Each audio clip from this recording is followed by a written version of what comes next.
My parents abruptly arranged a festivity for their cherished daughter where they stated she was their single child. But I serenely disclosed the actual truth to the crowd, making everyone absolutely dumbfounded. Be me.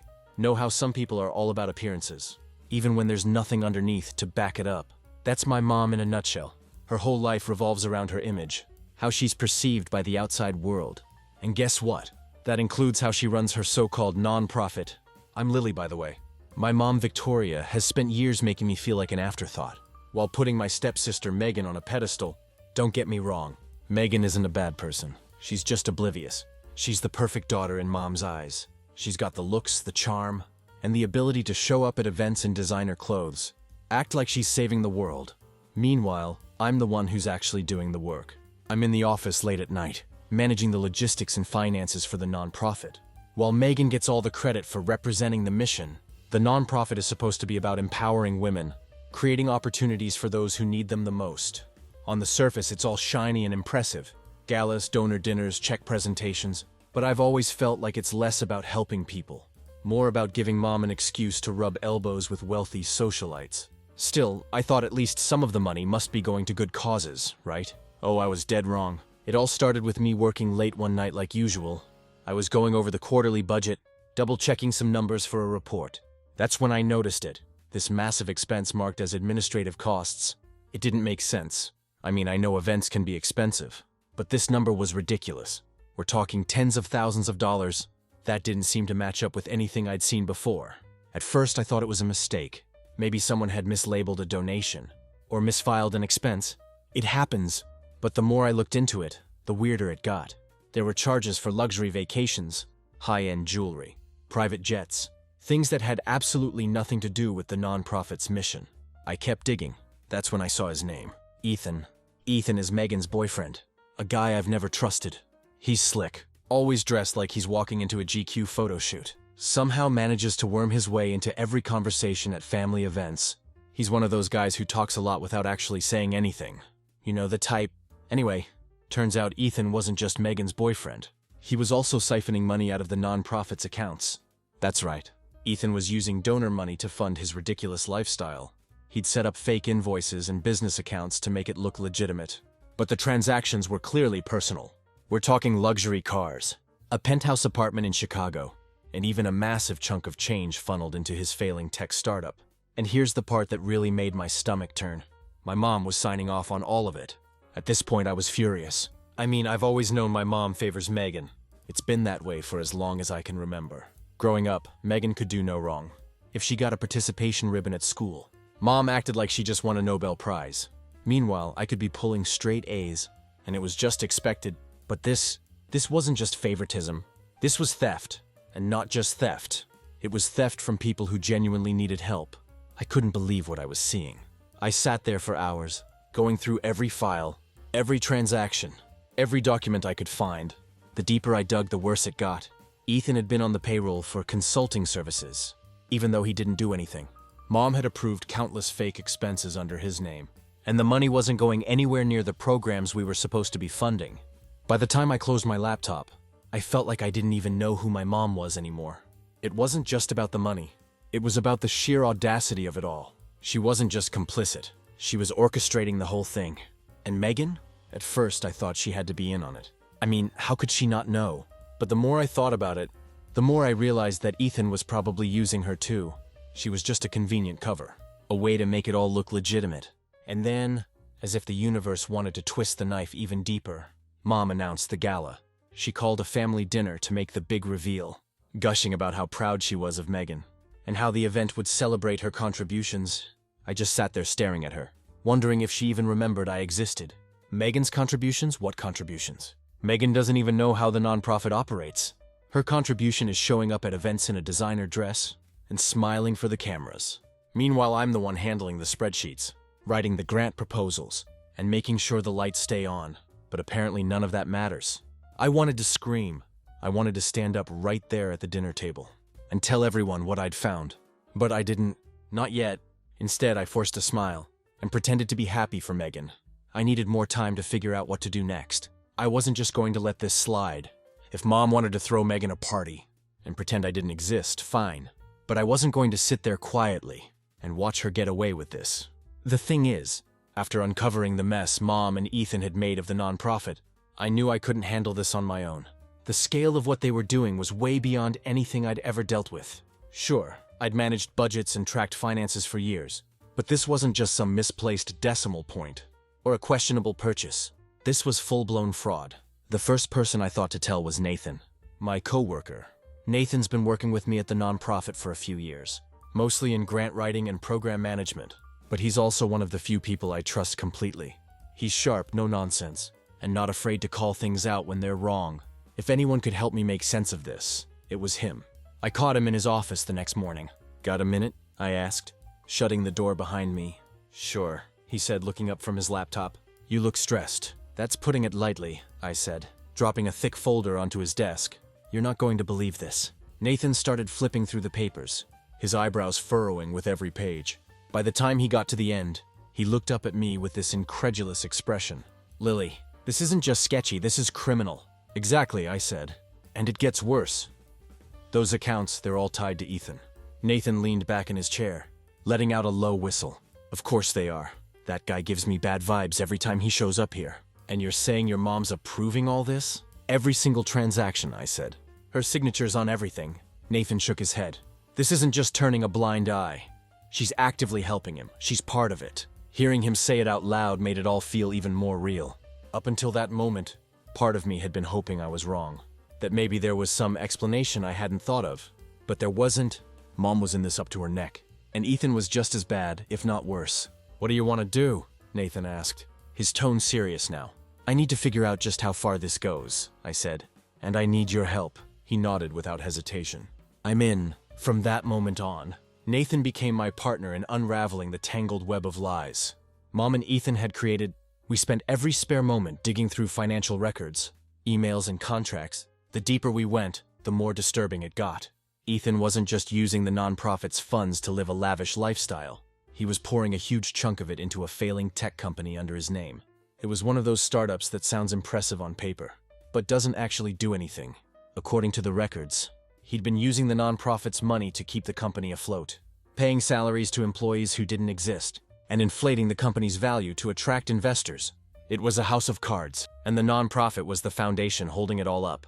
"What's even the end game here?" I asked Nathan one afternoon, as we sifted through another stack of documents. "Does he think no one's going to notice?" Nathan shrugged. "Guys like Ethan never think they're going to get caught. They rely on people not paying attention. And honestly, most people wouldn't. If you weren't handling the finances, this probably would have gone unnoticed for years." He wasn't wrong. The nonprofit's financials were complicated, and most of the board members didn't have the time or the expertise to dig into the details. Mom had surrounded herself with people who trusted her completely, and she used that trust to get away with everything. By the end of the week, Nathan and I had pieced together a pretty damning case. We'd found emails between Mom and Ethan, discussing how to label certain expenses to avoid scrutiny. There were fake invoices for consulting services that Ethan had submitted, along with receipts for things like luxury vacations and designer clothes. And then there was the money going to his tech company, a massive amount that was impossible to justify. "This guy is a fraud," Nathan said, as we stared at the spreadsheet on his laptop. "And your mom's his accomplice. They've been working this scam for years." Hearing it laid out so plainly made my stomach turn. I'd always known my mom was ambitious, but this wasn't ambition. This was greed. And the worst part was that she was using Megan as a pawn to keep the charade going. The more I thought about it, the angrier I got. Megan was being used as the face of the nonprofit, the golden child who gave everything credibility. Ethan was dating her for the same reason. She was a shield, someone they could point to whenever anyone asked questions. "Megan has no idea, does she?" Nathan asked. "None," I said. "She probably thinks Ethan's a great guy, and that Mom's just trying to help him get his company off the ground." Nathan shook his head. "That poor girl. She's going to be devastated when she finds out." I didn't have the heart to tell him that Megan and I weren't exactly close. We'd grown up in the same house, but we might as well have been strangers. Mom had always pitted us against each other, and Megan had bought into it completely. She didn't see me as a sister. She saw me as competition, but even so, she didn't deserve this. Nobody did. As Nathan and I worked late into the night, I couldn't help but wonder how far Mom and Ethan were willing to go. Were they planning to expand their scheme? Would they drag the entire nonprofit down with them? if it meant keeping their lavish lifestyle intact. I didn't have the answers yet, but I knew one thing for sure. I wasn't going to let them get away with it. By the time we wrapped up for the night, we had enough evidence to blow the whole thing wide open. But I wasn't ready to go public just yet. I needed to figure out the right time and place to confront them, and I needed to make sure I had backup when I did. "What's the plan?" Nathan asked as we packed up our things. I thought about the gala Mom was planning, the event where she planned to honor Megan and pretend everything was perfect. It was going to be full of donors, board members, and press, all the people who'd been funding the nonprofit without knowing where their money was really going. "The gala," I said. "That's when we do it." Nathan raised an eyebrow. "You sure?" "Absolutely," I said. "If Mom wants to play favorites, fine. But she's not going to like how this plays out." As I walked out of the office that night, I felt a mix of anger, determination, and something else. Maybe a little hope. For the first time in years, I felt like I had the upper hand. Mom and Ethan thought they were untouchable, but they were about to find out just how wrong they were. The week of the gala, everything felt tenser than usual. Mom was buzzing with excitement, going full-on control freak over the smallest details. Invitations had been sent out to every influential donor, politician and business person she could think of. It wasn't just about celebrating Megan. It was about showing off the nonprofit's power and reach. To her, this event was a chance to secure even more clout. I was doing my best to keep my head down, pretending I wasn't onto her and Ethan's scheme. Every time I saw her, I had to fight the urge to throw the evidence in her face, but I knew I had to play it cool. If she got even a whiff of what I was planning, she'd shut it all down before I could expose her. Then out of nowhere, Megan called me. That alone was weird. We're not exactly close, and she's not the kind of person to just check in. "Hey, Lily," she said, her voice quieter than usual. "Do you have a second?" "Sure," I said, trying to keep my tone neutral. "What's up?" There was a pause, and for a moment I thought she might back out of whatever she wanted to say. Then she sighed. "I don't know, something feels off." This caught me off guard. Megan's never been one to question anything, especially when it comes to Mom or Ethan. She's always played the role of the golden child perfectly, smiling through every event, parroting whatever Mom wanted her to say. "What do you mean?" I asked, genuinely curious. "Ethan's been acting weird," she said. "Distant, distracted, and Mom's been all over him about some big announcement. They're planning for the gala. Every time I ask about it, they brush me off. I feel like I'm missing something." I had to physically stop myself from blurting out the truth right then and there. Instead, I took a deep breath and said, "Trust your gut. If something feels wrong, it probably is." She let out another sigh. "Yeah, I guess. I don't know. Do you think Ethan might be hiding something?" "Oh, Megan, if only you knew. I think it's worth paying attention to," I said carefully. "You know, asking questions, seeing how they react. If Ethan's acting different, there's probably a reason." She was quiet for a moment. "You're right. Thanks, Lily." When she hung up, I just sat there staring at my phone. For the first time, I felt like Megan might not be as complicit as I'd thought. Maybe she really was just a pawn in their game, but that didn't make her any less of a problem. Whether she knew it or not, she was the face of their entire operation, the shiny distraction they used to keep everyone from looking too closely. The next few days were a whirlwind of activity, as everyone prepared for the gala. Mom was in full event planner mode, barking orders at the staff and obsessing over every tiny detail.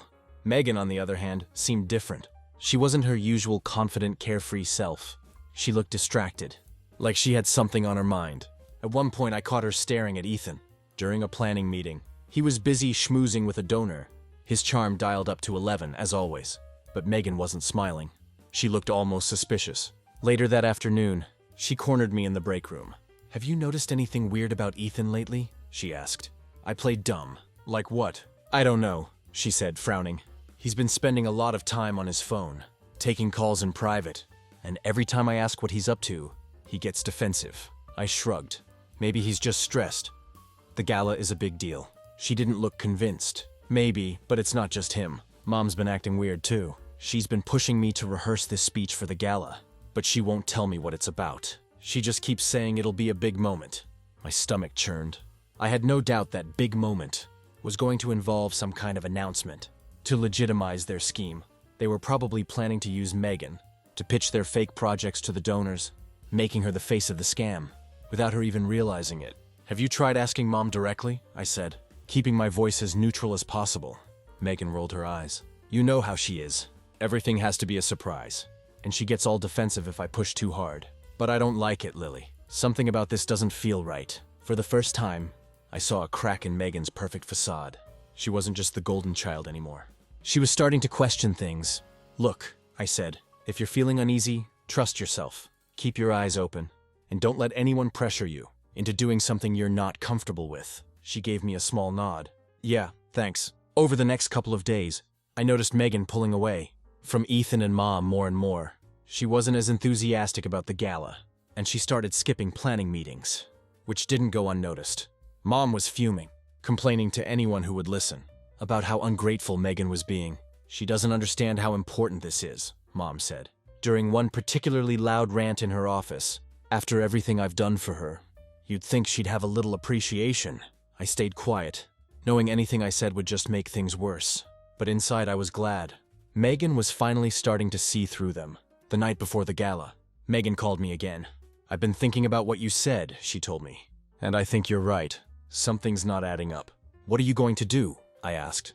"I don't know yet," she admitted. "But I'm not going to just go along with whatever Mom and Ethan are planning. If they won't tell me the truth, I'll figure it out myself." For the first time, I felt a glimmer of hope. Maybe Megan wasn't as trapped as I'd thought. Maybe she could help me bring the whole thing down. Still, I knew I couldn't count on her completely. She might be questioning things, but that didn't mean she was ready to take a stand. I'd spent years being treated like an outsider in my own family, and I wasn't about to put all my faith in Megan now. The gala was less than 24 hours away, and the stage was set. Mom and Ethan thought they had everything under control, but they didn't realize how close they were to losing it all. The gala was set to be the event of the year, or at least that's how Mom kept hyping it up. In her eyes, this was more than just a party. It was her crowning achievement. She'd been bragging for weeks about how every important donor, socialite, and local politician would be there. She kept saying it was all to honor Megan's incredible contributions. But I knew the real reason. This wasn't about Megan. It was about showing off. When I arrived, the venue looked like something out of a movie. The entire place was dripping with excess, sparkling chandeliers, gold-trimmed everything, and centerpieces that probably cost more than my rent. A massive screen was set up on stage, running a slideshow of Megan's pictures. Her at charity events, her smiling at galas, her posing with donors. It was like a shrine to her, curated to perfection by Mom. The room was packed. People were milling around in expensive outfits, sipping on sparkling drinks, and congratulating each other on how charitable they were. It was the kind of crowd that loves to feel good about giving back, without ever getting their hands dirty. I spotted Ethan almost immediately, laughing with a group of donors, like he didn't have a care in the world. Megan was by his side, looking as radiant as ever. But there was something different about her tonight. Her usual confidence seemed forced, like she was trying too hard to play the role Mom had assigned her. As I walked through the crowd, I kept my head down, avoiding small talk. I wasn't here to mingle. I was here to end this charade. The evidence Nathan and I had gathered was burning a hole in my bag, and I was just waiting for the right moment to blow everything up. About halfway through the evening, the lights dimmed, and Mom took the stage. She was glowing, practically basking in the spotlight, as she thanked everyone for coming. "Tonight is a very special night," she began, her voice dripping with pride. "We're here to celebrate the incredible contributions of my only daughter, Megan." Her words hung in the air, and for a moment it felt like time stopped. "Only daughter?" I muttered to myself. My blood boiled as the applause erupted around the room. Mom continued gushing about Megan's dedication, and how she was the heart and soul of the organization. She made it sound like Megan was single-handedly saving the world. I couldn't sit there and let her get away with it. Not this time. I stood up and walked to the center of the room, my heart pounding in my chest. The applause was still echoing when I said loudly, "Mom, if Megan's your only daughter, why is she unknowingly funding Ethan's fraudulent tech company?" The room went dead silent. Every head turned toward me, and for a moment, all I could hear was the sound of my own heartbeat. Mom froze on stage, her smile slipping for just a second, before she recovered. "Lily," she said, her tone sharp but measured. "This isn't the time or place for—" "Oh, I think it's the perfect time," I interrupted, my voice steady. "Everyone here deserves to know how their donations are being spent." The moment the words left my mouth, the room practically exploded. Gasps and murmurs rippled through the crowd, as everyone tried to make sense of what I'd just said. Megan stood frozen near the stage, her face a mix of confusion and disbelief. "What is she talking about?" she asked, her voice shaky but loud enough to cut through the noise. Mom, ever the master manipulator, plastered on her tight, strained smile. "Lily," she said, her tone dripping with fake calm. "Let's not ruin this beautiful night with your misunderstandings." Misunderstandings? She really thought she could gaslight her way out of this. I couldn't help but laugh. A sharp, humorless sound that drew even more eyes. "Misunderstandings?" I said. "Is that what we're calling funneling donor money into Ethan's personal accounts? Megan, he's been using you to cover up a multi-million-dollar scam." All eyes turned to Megan, who looked like she was about to collapse. She whipped around to face Ethan, her voice trembling as she asked, "Tell me she's lying." Ethan froze like a deer in headlights. "She doesn't know what she's saying," he stammered, trying and failing to keep his cool. "This is all just some big mistake." I held up the folder in my hand. "Oh, it's no mistake. I have proof, bank records, emails, invoices, everything. It's all here. You two have been stealing from this nonprofit for years." The murmurs grew louder, and a few of the donors in the crowd started pulling out their phones, no doubt ready to Google Ethan's company, or call their accountants to double-check their donations. Megan's gaze shifted to Mom, tears welling up in her eyes. "You knew?" she asked, her voice cracking. Mom, who was finally starting to show cracks in her armor, raised a hand like she was trying to calm her down. "Darling, it's complicated," she began, her tone soft, almost pleading. But Megan wasn't having it. "No," she said, taking a step back. "It's simple. You betrayed me." The weight of her words seemed to hang in the air, silencing even the murmurs.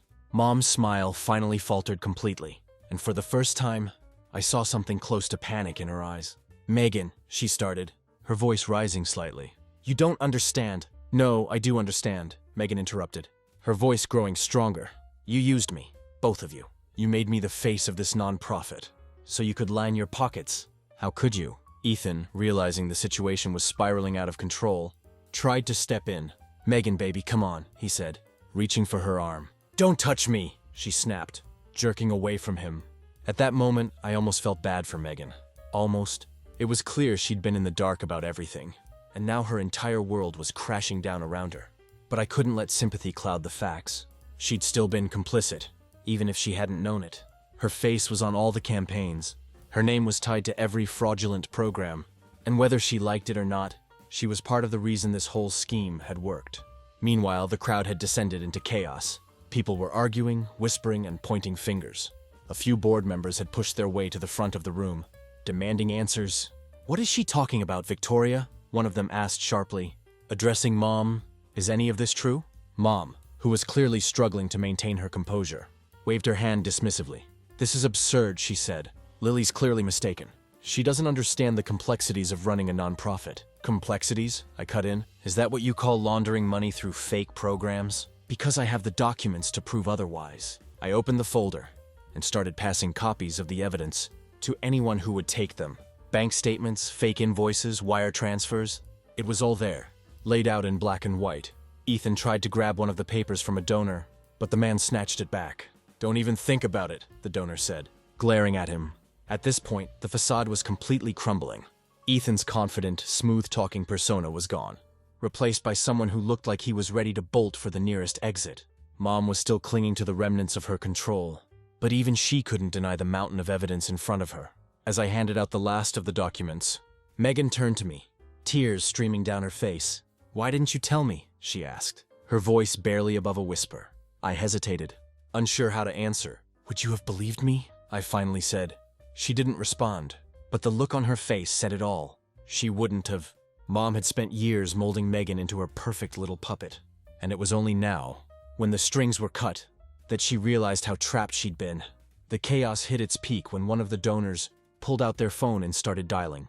"Who are you calling?" Ethan asked, his voice sharp with panic. "The authorities," the donor replied. "This is fraud. You're going to pay for this." Ethan turned to Mom, his voice low but frantic. "We need to get out of here," he hissed. But before they could make a move, two board members stepped in front of them. "You're not going anywhere," one of them said. For the first time in my life, I saw Mom speechless. She looked around the room, her face pale, her carefully crafted world crumbling around her. I stepped back, letting the scene unfold. This wasn't my fight anymore. I'd done my part, and now it was up to the people in the room to decide what happened next. As I watched Mom and Ethan squirm under the weight of their own lies, I felt an overwhelming sense of relief. For years I'd been invisible, pushed to the sidelines, while they used Megan and the nonprofit to build their empire. But not anymore. This was the beginning of the end for them. and I wasn't going to miss a second of it. If I thought the night couldn't get more dramatic, I was dead wrong. As the crowd erupted into chaos, the sound of doors slamming open cut through the noise. A loud, commanding voice followed. FBI! Everyone remain where you are. The room froze. It was like someone hit pause on the pandemonium. People turned toward the entrance, where a group of agents in dark jackets, with bold yellow lettering, moved in with purpose. They weren't here to mingle. I saw one of the agents scan the room, before locking eyes on Ethan and Mom.